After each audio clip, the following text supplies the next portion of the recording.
Well, we're on our way back from Ohio to Ontario. Just left Northfield Park. A little late getting out of here today, but really, who cares? I just have to be back to drive at Mohawk and race one. That's if they race. I mean, it's pouring rain in Ontario. It's pouring rain here in Ohio. And then it's going to switch to heavy, wet snow tonight. That's tough, right? It's tough because, I mean, if you have a soft surface, then you drop a bunch of wet snow on top of it. How do you even move that off? I think there's a legitimate chance they may not even race tonight at Mohawk. They've already canceled Flamborough, I believe. They canceled London yesterday. All the qualifiers, everything's canceled. So I don't know about Mohawk tonight. We'll see. But either way, I'm leaving. I'll be home at 3:30, 4 o'clock. There just was no need to get out of here early. I went to the barn. I wanted, obviously, weighing heavy on my mind today was Tour de Lindy. Man, it's a real enigma with this horse. You know, about 5-6 starts ago, he had bled through Lasix. Maybe 4 or 5 starts ago, and we thought we gave him a week off. We thought we had him pretty good, and then he went out and just obliterated them in 55 coming last quarter and 29 last week on a cold day on a crappy track. And I thought, now we got him. Okay, you have to stick to the plan every week with this guy. It has to be a very structured and controlled environment for him. But I thought we had it. He was so sharp going to the gate last night too, and I was kind of pissed that the guy run the front end a little bit, Luke. But everybody race your own race, right? And then coming to the 5/8, I felt him let go of me, and I knew what was up right away. I mean, I know the horse good enough now. He's bleeding. So, the hobbles broke also, but, you know, it doesn't really matter. The horse was going to be last, and struggled. So, I didn't think, to be honest, that the veterinarian had picked up on him bleeding, but she must have seen it. It must have been in his nose after the race, because they had called me to the office after to tell me he was suspended for 30 days.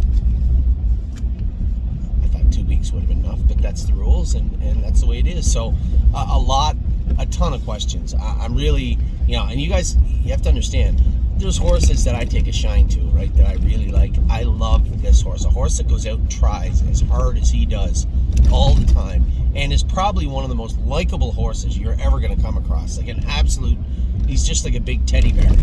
So, you know, I felt bad for him immediately at the 5/8 pole, and then really right up until today. I come in the barn, he was eating his feed, he had his head out, you know, he'd come over to me, you know, just a nice horse. So, a lot of questions to ask, to be answered. I had talked to the veterinarian. Now, here's the issue with last night. No vet to scope him. Obviously, we didn't have to scope him. We knew he bled. We didn't know the extent. We didn't know if there was any sort of extenuating circumstances to his bleeding. Was there mucus? Was there pimples? Was he sick? None of these can be answered last night because they did not have a scope at the track, which is frustrating to me, but it happens sometimes. And it's very hard.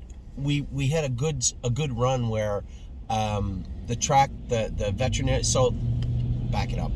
The veterinarian on call at the track that works at the track is a commissioned veterinarian. Now, you would hope that they would have a scope, but it's not always the case, and sometimes in Ontario that happens also. And for the longest time, the veterinarian doing the work at the paddock worked with our vet. So they did have a scope there. We could bring them back up to the paddock, scope them in the paddock, and have an immediate conversation following that. That hasn't been the case lately, and it's a little frustrating because it leaves me going to bed with a lot of questions that I simply can't answer, right? It's a little frustrating for me. I had sent our vet, Dr. Mike Latessa, a couple of messages, talked to him briefly.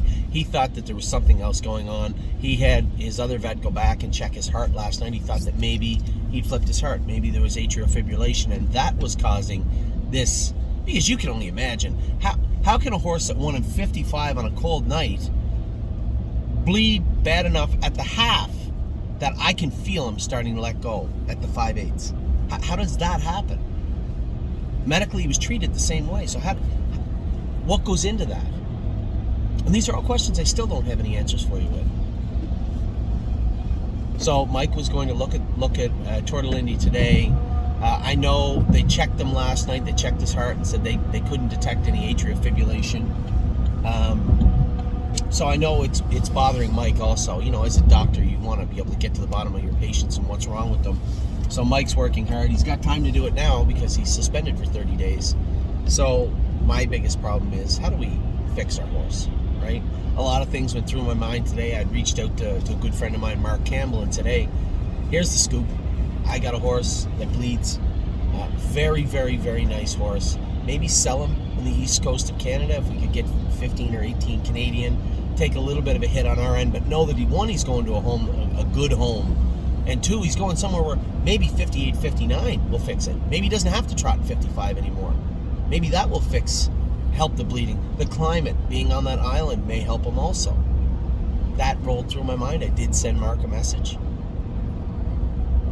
A lot of things can be done.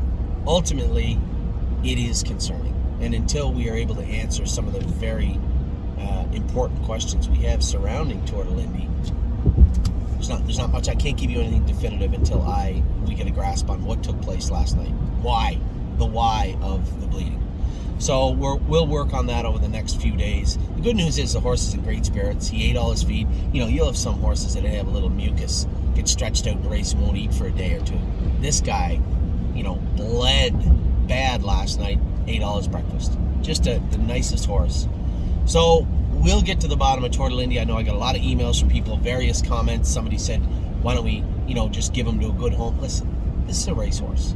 You can't go from winning in 55, wrapped up 29 on the end of it, to bleeding, and then just assume that, oh, well, it happened. No, something took place.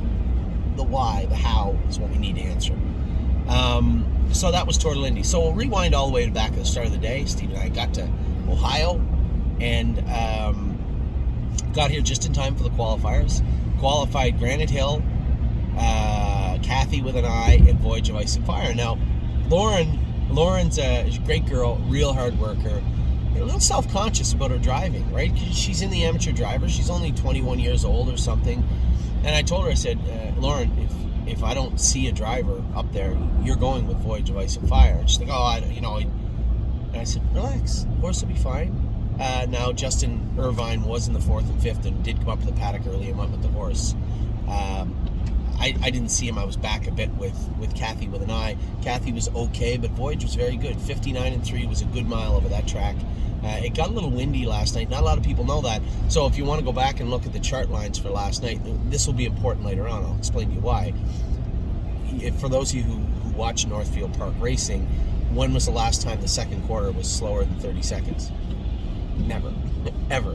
When they go, they go. And last night it was like every quarter was 28 apiece, 29, half, and 59 or slower. And for the most part, you could see that the wind played a real role last night, and it did. So that mile, 59-3, was a good mile for Voyage of Ice and Fire, who still is a maiden. So he qualified well. Now, both Granite Hill and Kathy with an eye did well, but that gear was missing. And I don't know it's there until it's not there, right? And you have to give them a chance to come forward. If I look at Granite Hill and say, okay, tell me about Granite Hill. Nice big colt, wants to do his work.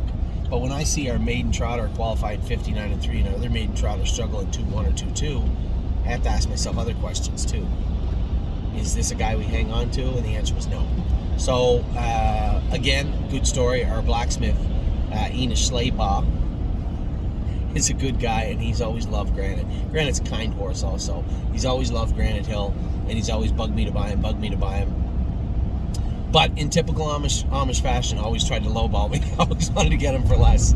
So, I after the race, you have to understand how Ohio works. The qualifiers are like a feeding frenzy for the Amish. They're all at the fence watching the horses go, because if a horse qualifies bad, that's a good-looking horse for them. It's a good place to shop, right? When would you get a better deal than when somebody's angry at a horse after qualifier? So they're all there. So we had a couple of people ask about Granite Hill, and I said, yeah, he's worth at least $15,000 US. In my mind, he is. It's a green colt, just qualified 2-1, 2-2, something. To us, he's not worth a whole lot. Nice horse. Just, he didn't, and for those of you saying, well, why did we put our time and effort into bringing him back? Why did we put our time and effort into bringing Matt's MVP back?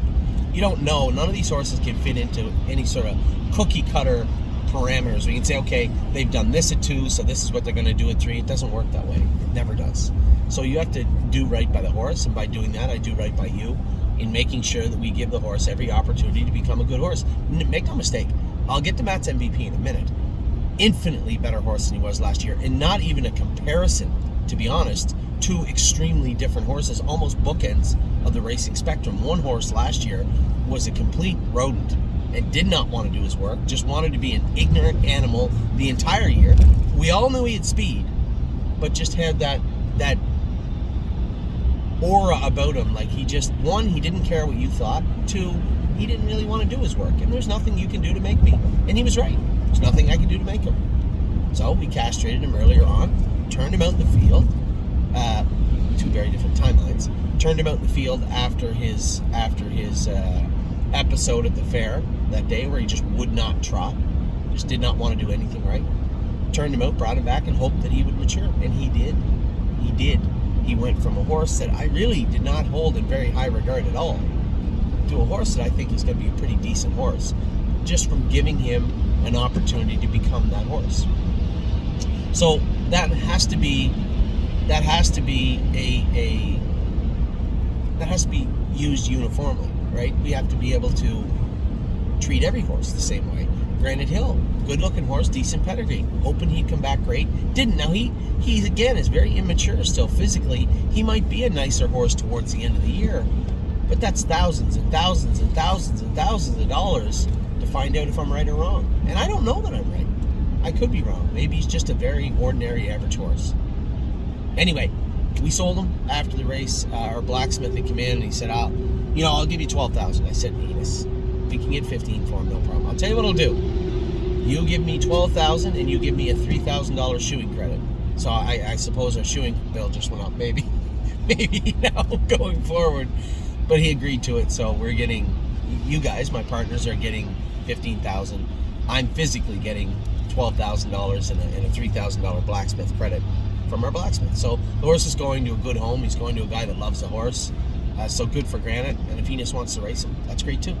Kathy with an eye, again, much the same as Granite Hill. And you guys might be saying, well, Anthony, for every one Matt's MVP, how many Granite Hills are you going to have? It's going to be lopsided.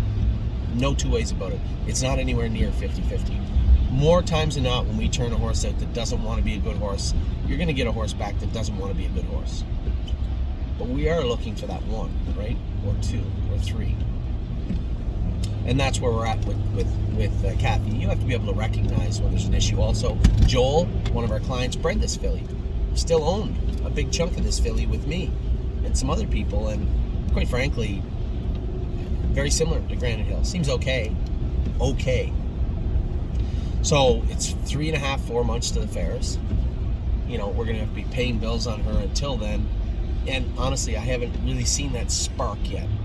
I haven't seen it yet, so what do we do with Kathy with an eye? The smartest thing to do is sell her. So we do have a couple of people that are looking to buy. Kathy with an eye. I haven't heard yet. I'm not going to give her away either. If Granite Hill's worth 15, you can be absolutely sure that Kathy with an eye is worth 15. So that's the number stance on her. So the qualifiers are over. Voyage was good. The other two did what they could, just not good enough. So we're going to move them on. Get to the races. Tour de Lindy broke my heart in race 2. I hope the horse makes it back, and I hope that Mike Latessa can the doctor can figure out what went on and how we can mitigate it moving forward. I think we did everything we can. Just constantly going to the track and flipping a coin is not really going to be that helpful. So how do we mitigate our boy, and how do we help get him to the track on a constant, consistent basis where we can feel that he's going to race without injuring himself? So those all questions have to be answered by the veterinarian. I'll be talking to him over the next few days about a game plan with him. But as of right now, Tour de Lindy suspended for 30 days starting this morning for bleeding in the race. So that's that. We're going to move on from him. Next, we had Matt's MVP. Qualified good. I went to warm him up yesterday. He didn't feel as good. He felt a little uncomfortable. Didn't seem sore or anything. Just felt out of sorts. So to get him through, we added tow weights to him. If you watched his gait last night, he doesn't need the tow weights. In fact, they may have helped him get around with a flat mile, but they're not going to help him overall. So we'll take those tow weights off. I meant to tell Lauren that. We'll take those tow weights off of Matt's MVP starting today. I do want to have the vet go over him. I suspect a little muscle soreness over his back. I felt there was a little bit of something right front He's running in, but then he'll also run out in the turn. So likely right front, taking weight left hind. If I was to guess, probably do his knees, and then that left hind, maybe his hamstring up over the top. Might be, I just got a message saying something's canceled tonight. It might be Mohawk. It just popped up on my phone. I couldn't read it. It said, let you know that racing, and then it went ... So I think just a few little things to work on with Matt's MVP, but the thing that most impressed me was that was a horse. I guess Rodent I used earlier was a really strong turn. He really frustrated me. He frustrated me. It just made me angry. But the horse I've seen him turn into is a totally different animal. That horse had multiple opportunities last night to ring the bell and get out if he wanted. He could have run behind the gate. He could have run going up the gate. He could have run in the first turn, second turn. Jason's calling. Guarantee it's to say the race are canceled. I shouldn't say guarantee. It's odd that I just saw something that Jason called me. Yeah. But for him to do the work he did last night and then finish up the way he did showed me that he wants to be a horse. So we're going to do everything in our power to ensure that he keeps that mindset. I need the vet to go over him closer. We had him looked at after the qualifier. Mike didn't really see anything that really caught his eye. He didn't think that anything was bothering him that much. I'm telling you, a little bit right front, a little bit left hind. I'm almost sure it's his back. That's secondary to something up front. So I'll have Mike take a real close look at him. And if he, again, takes the position that nothing's wrong with him, I would like him to do his knees with acid. Maybe because he's a week off, maybe a drop of betamethasone also to help out those joints. Now we have two maidens that look pretty powerful for right now this time of year. Really happy with what I've seen from Matt's MVP. Just a great job by the crew in Ohio, getting him back, getting him ready, getting him trained down. And for the horse himself, to see a horse transform from such an unlikable horse last year to a horse that really showed me a lot of talent, a lot of potential last night, really says a lot for all of the horses that are in that same boat, right? So good job by Matt's MVP and everybody last night. The horse raced well. Jekyll and Hyde surprised me. Here's a horse that's teetering on one win and you're gone, right? And we'd made some significant, I should have made these shoeing changes on this horse when we got him, but he had won his first start. I think it was second. It was really hard to make changes. Then the way he trotted his last two starts, I really just didn't like the way he was trotting. So I had told the blacksmith to make the shoeing changes. I didn't get to go with him before we made them. I warmed him up last night. I knew he was on his toes and revved up. I wish the guy in the rail cuts me loose to the front. I'm going to the winner's circle in 58 with him last night. He was good, real good. Still in the same boat though. One win and where do I go? So a couple of those horses will probably be shopped around over the next week. But Jekyll and Hyde, I was happy with him last night. Certainly didn't disappoint me. And usually you can look at the race and say, well, the horse didn't do well enough, or maybe I drove him bad. I don't think it was either. I got him in a good spot, just got buried, and you always ask yourself, you watch a replay, why didn't you just stay and go up the passing lane? Usually in the last turn when the horse in the front is dead, that's a graveyard. Don't stay left unless you absolutely have to. I tried to fish him out and get him out into the flow and didn't really get a whole lot of room to race, but he raced very well.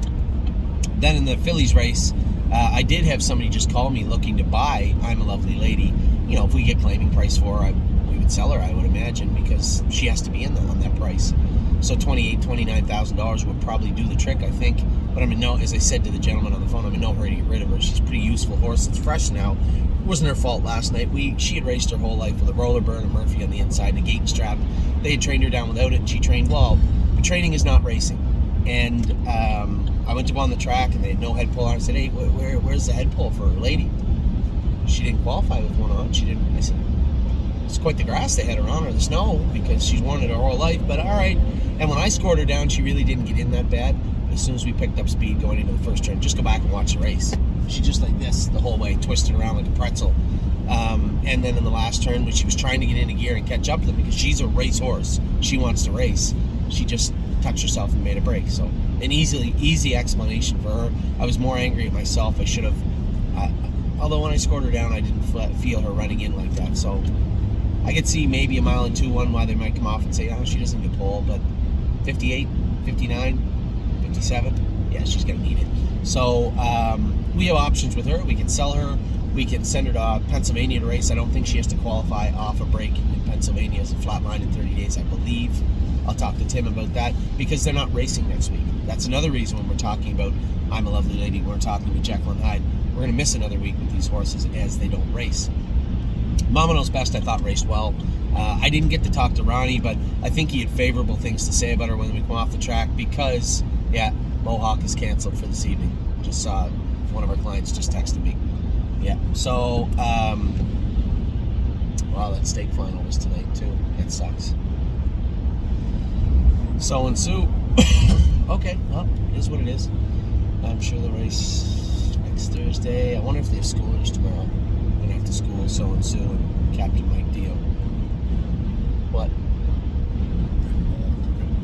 What's that? How long to get the cars? Oh, yeah, how long to get to Yonkers, right?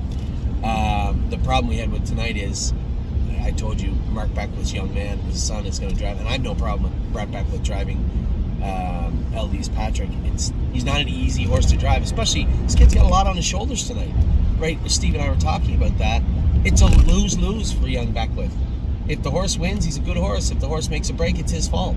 That's how people are going to think. So it sucks to be a driver in his situation, but I think he'll do just fine with the horse tonight. You know, just let LD's Patrick do what he wants, and I think he'll be fine. Win, lose, draw, make a break. You know, it's a race, and we'll move forward from that. So, yeah, I'll just jump into Buffalo and fly to Yonkers. All right. So that's where we're at right now. So Mama Knows Best race well. Very happy with her. Of all the horses, she's actually in the best position because she only had 3 pari-mutuel wins. She can win 3 times in the class she was in last night before we ever have to worry about Mama Knows Best. So a good situation she's in. Jekyll and I'm a Lovely Lady have 1 win, and then they're in trouble. Jekyll's in a little more trouble than I'm a Lovely Lady, but nevertheless, same situation. So that's where we're at with the last night today. The races at Mohawk are now canceled, so I suppose we're going to stop in Buffalo and get a late lunch.